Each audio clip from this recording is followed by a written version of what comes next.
En 2017 s'amorçait une vague de dénonciation du mouvement Moi aussi, MeToo en anglais, qui a bouleversé tous les milieux et qui nous a fait prendre conscience collectivement de l'ampleur des violences faites aux femmes. La société québécoise vivra d'ailleurs son propre séisme à travers la prise de parole de nombreuses survivantes. Au fil des mois, le Québec a vu se mettre en branle un chantier important pour une réforme du système judiciaire visant à rendre le processus plus adapté pour les victimes de violences sexuelles et conjugales. Cela reste pourtant toujours insuffisant. L'Institut national de santé publique du Québec estime ainsi que seulement 5 à 6 % des victimes d'agressions sexuelles portent plainte à la police. Cela s'explique notamment par des problèmes d'accès à la justice, un manque global de confiance dans les institutions et des pressions sociales qui continuent de taire celles et ceux qui dénoncent publiquement leurs agressions. Face aux opportunités qui se présentent à nous pour contribuer à une démocratie en santé, l'inclusion et la justice représentent des repères fondamentaux. Les institutions souhaitant mettre en œuvre de meilleures mesures dans une perspective de bien commun sont-elles toujours adéquatement structurées pour évoluer et s'adapter aux réalités changeantes ou encore pour mieux répondre aux besoins et attentes des citoyennes et des citoyens? Et même, sont-elles perméables aux préoccupations qui animent la société? Je suis Clara Leroy et vous écoutez Le Réverbère, le balado de l'Institut du Nouveau Monde. Nous sommes présentement au Palais des Congrès de Montréal et je reçois aujourd'hui Sophie Gagnon, avocate et directrice générale de Juripop, une organisation qui propose des services juridiques accessibles et qui milite pour démocratiser l'accès à la justice à toutes et tous. À titre d'avertissement, nous allons aborder des sujets sensibles, dont les violences sexuelles et conjugales. Nous vous invitons donc à consulter les ressources d'information, d'écoute et de soutien listées dans la description de cet épisode.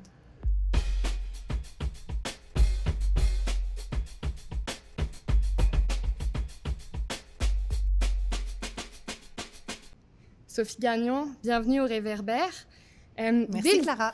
Merci. Dès le début des dénonciations, moi aussi au Québec, Juripop s'est associé à des partenaires du milieu afin d'offrir des conseils juridiques aux victimes pour ensuite mettre en place un projet pilote étendu sur 15 mois pendant lequel l'organisme a pu offrir des conseils juridiques gratuits aux victimes de violences sexuelles et conjugales.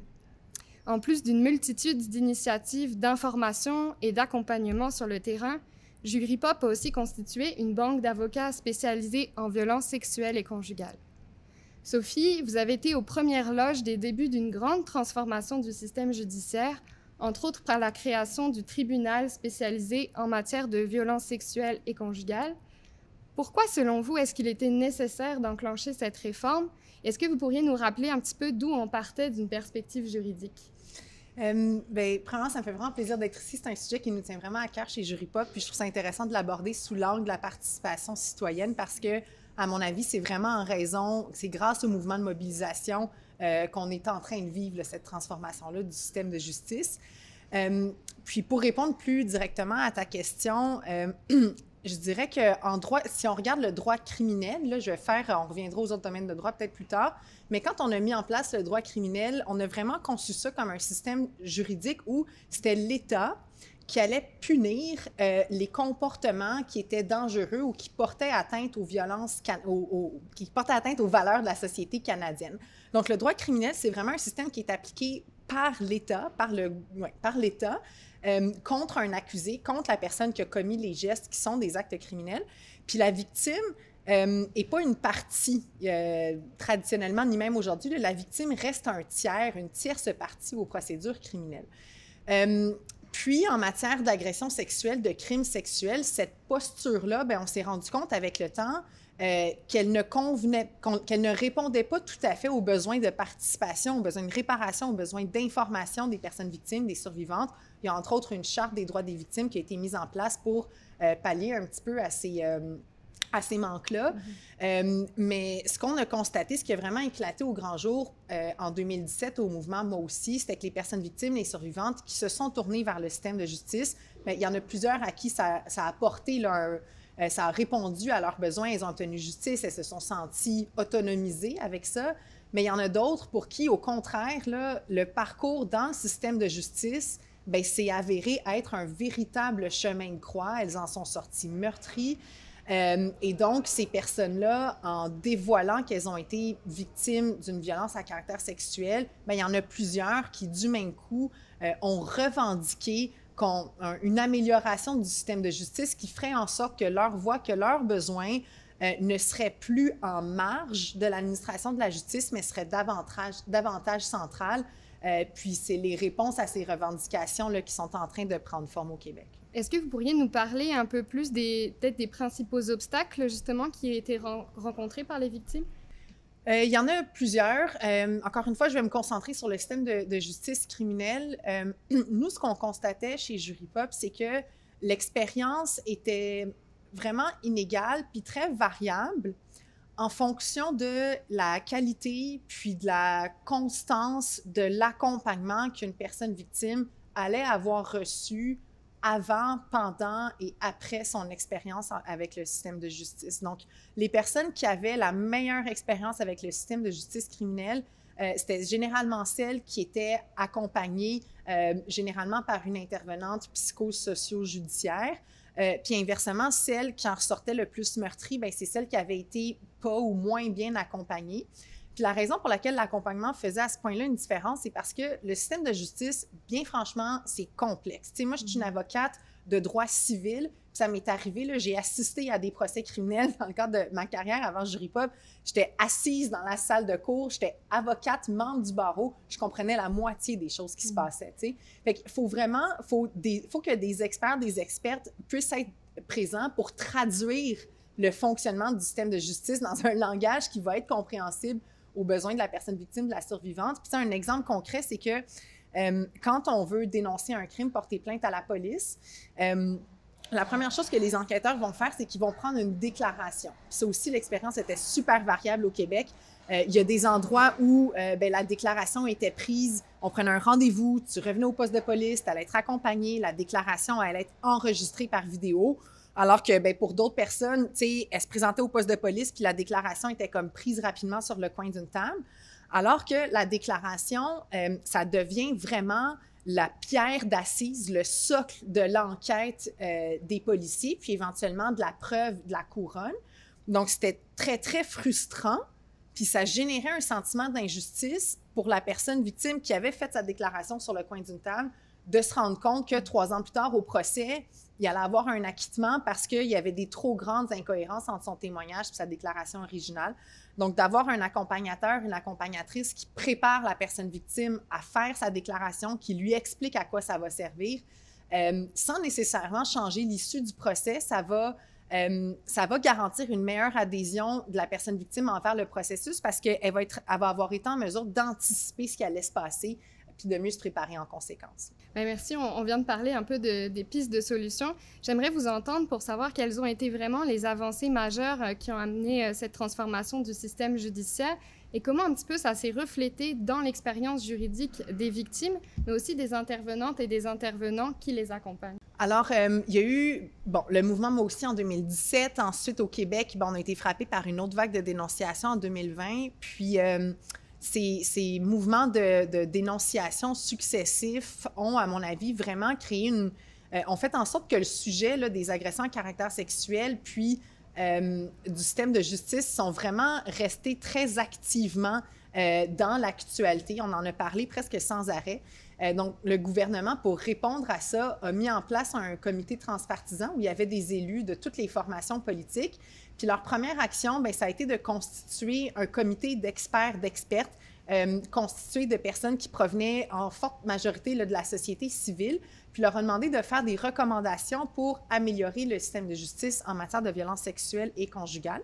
Puis ce comité-là a accouché d'un rapport qui contient près de 200 recommandations, qui s'appelle le rapport « Rebâtir la confiance », qui a été déposé en décembre 2020.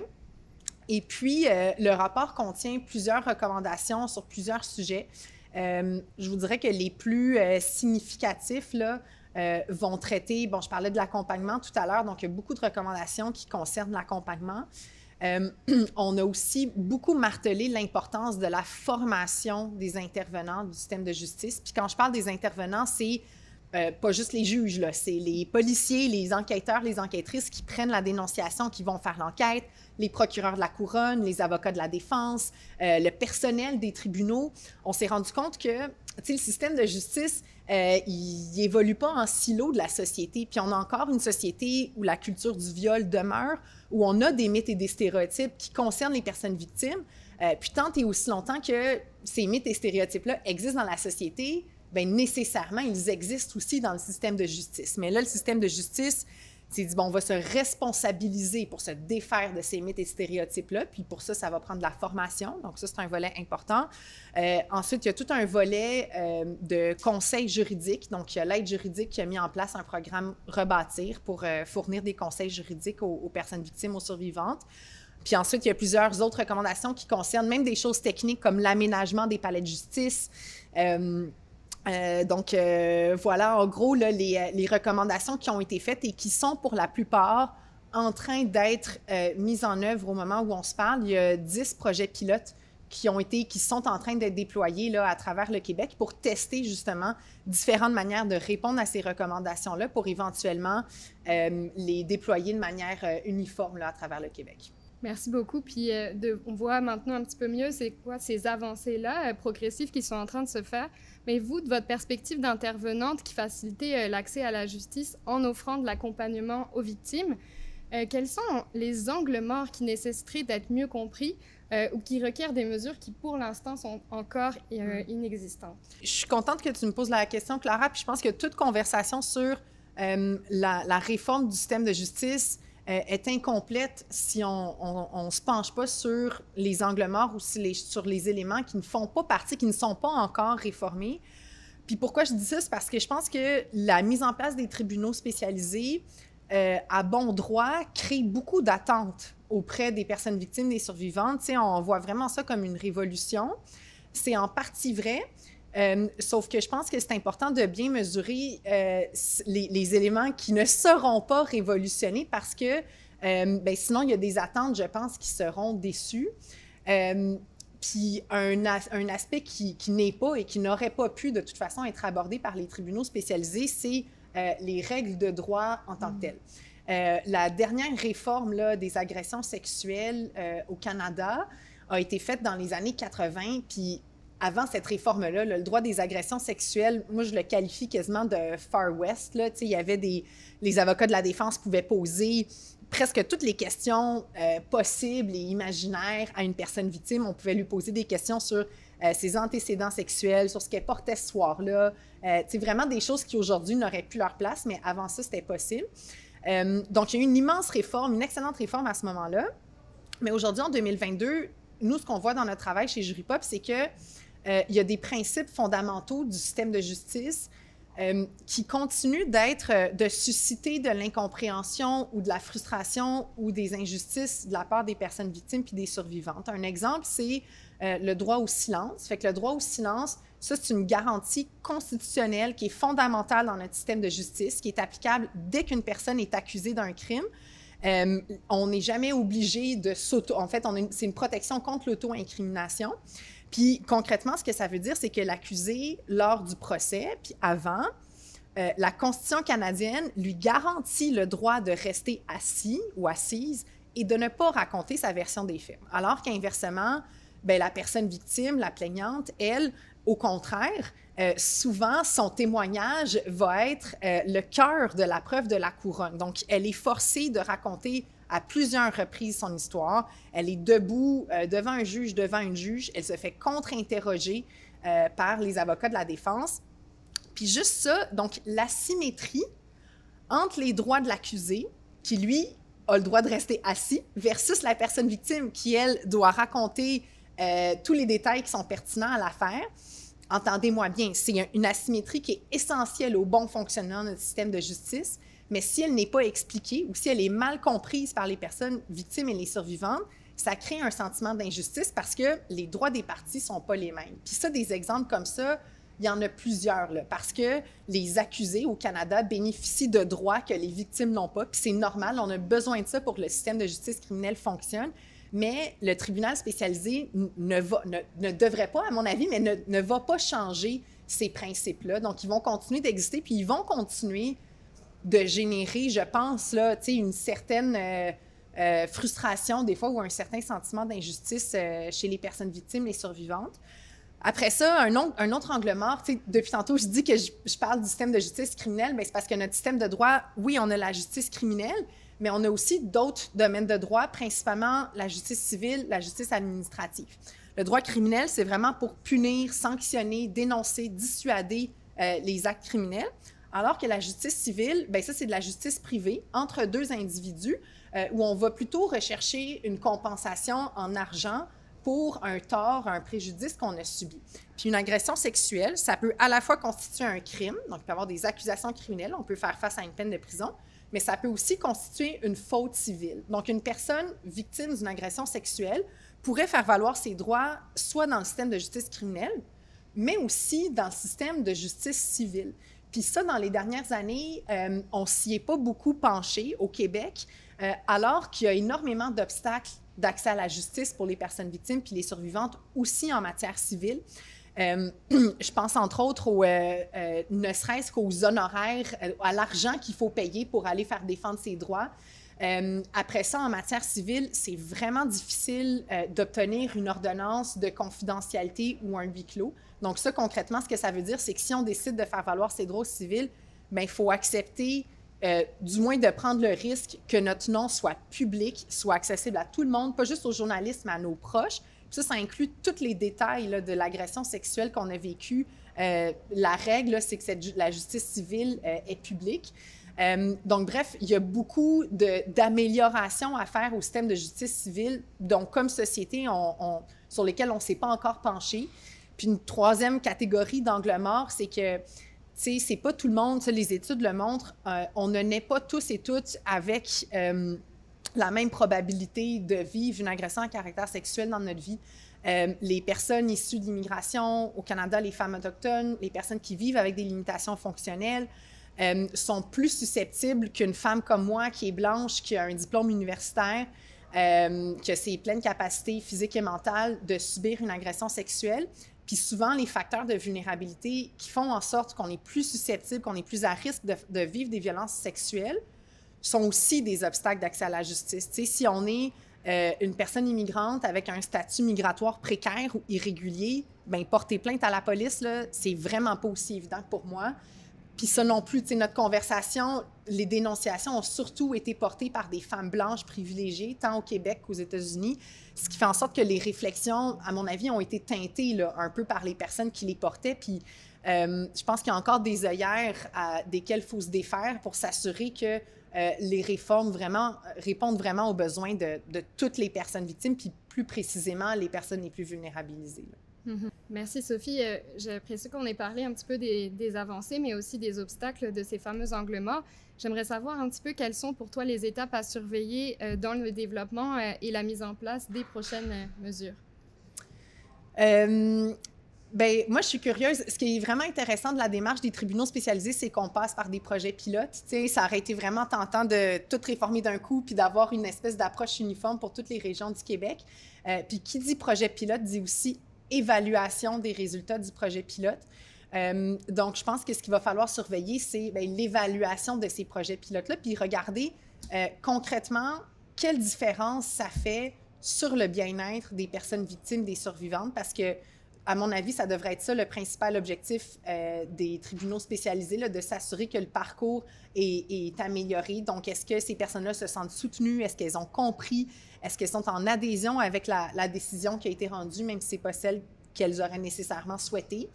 Après ça, on espère aussi que le tribunal spécialisé va résulter en davantage de dénonciations. Fait que ça, c'est un indicateur qu'il va falloir suivre aussi. Donc, au niveau des tribunaux spécialisés, c'est ça. Puis ensuite, il y a tout le niveau de formation. Bien, je pense que l'actualité récente démontre que même si les mythes et les stéréotypes, en 2022, là, pour un juge, ce serait une erreur de droit que de rendre un jugement en se basant sur des mythes et des stéréotypes. Fait que le droit est clair depuis les années 80 là-dessus, sauf que dans les faits, même en 2022, moi, j'en ai vu passer des décisions ou des propos qui ont été tenus en salle de cour qui constituent des mythes et des stéréotypes. Donc ça, je pense qu'il faut qu'on reste vigilant, puis qu'on continue de former, de sensibiliser les intervenants du système de justice pour que ces mythes et ces stéréotypes-là n'aient plus la place. Puis évidemment, il y a tout le réseau de ressources d'aide spécialisées qui sont au service des personnes victimes, des survivantes depuis des décennies. On a un réseau très riche, très compétent au Québec, mais qui est malheureusement sous-financé. Il y a beaucoup d'organismes qui ont encore des listes d'attente, qui manquent de ressources pour faire bien leur travail. Puis dernièrement, nous, une chose, un défi qu'on constate dans notre travail chez Jurypop, c'est qu'il existe encore trop peu d'avocats, d'avocates de pratique privée avec des honoraires abordables qui sont disponibles pour faire valoir les droits des personnes victimes, des survivantes.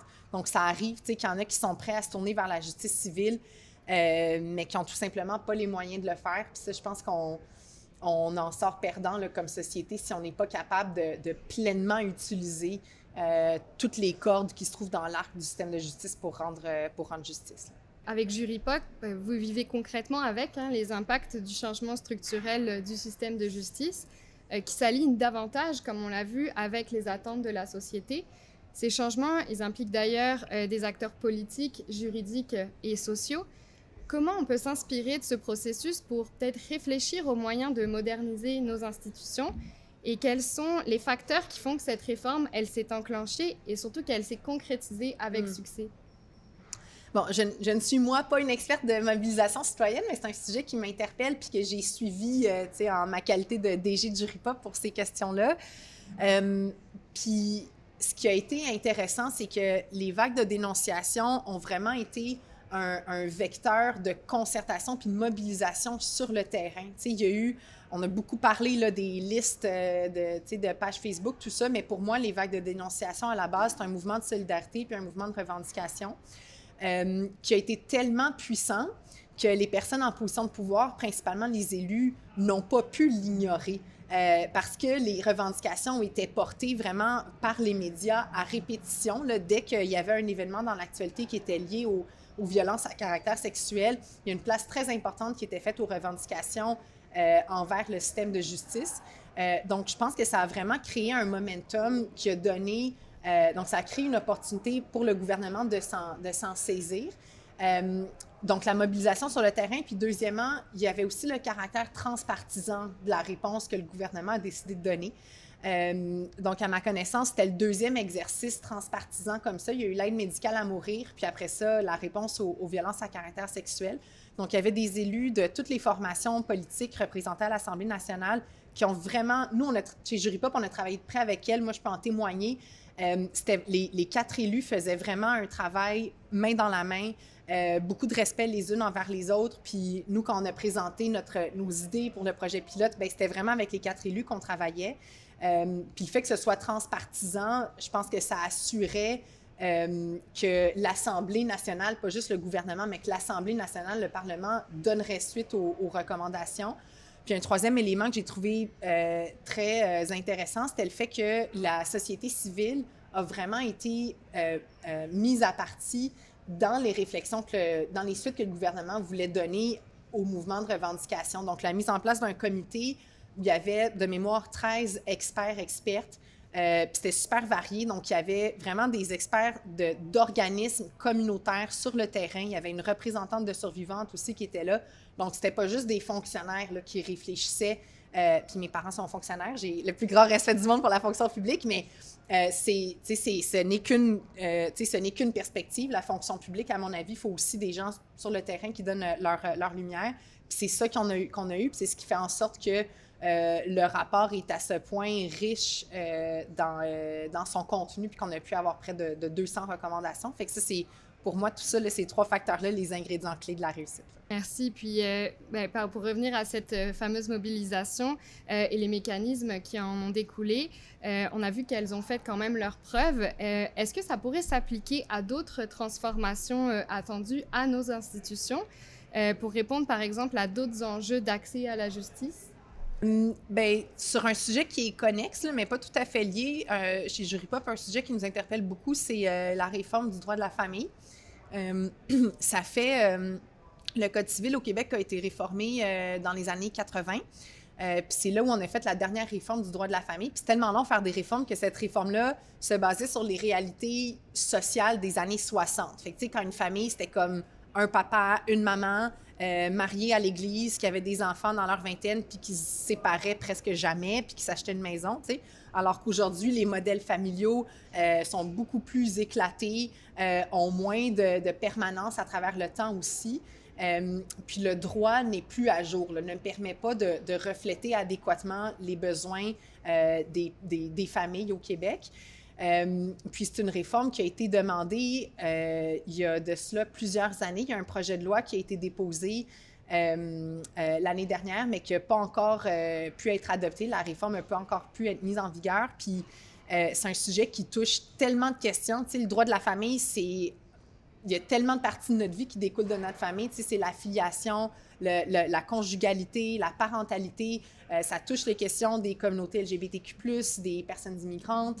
C'est vraiment, c'est très, très large. Puis moi, je pense qu'on gagnerait à ce que plus de personnes contribuent aux réflexions, alors que pour l'instant, c'est une réforme qui a été traitée beaucoup comme un projet de loi comme un autre, là. Donc, ça, c'est un sujet qui me vient en tête où une plus grande participation de la société civile, là, à mon avis, serait super pertinente, là. Merci beaucoup, Sophie Gagnon. Je rappelle que donc vous êtes avocate et directrice générale de Jury Pop. Merci beaucoup d'avoir allumé notre réverbère. Cet épisode a été produit donc par l'Institut du Nouveau Monde et le Palais des Congrès. Tous les épisodes du balado de l'INM sont disponibles sur notre site internet inm.qc.ca ainsi que sur toutes les plateformes d'écoute en ligne.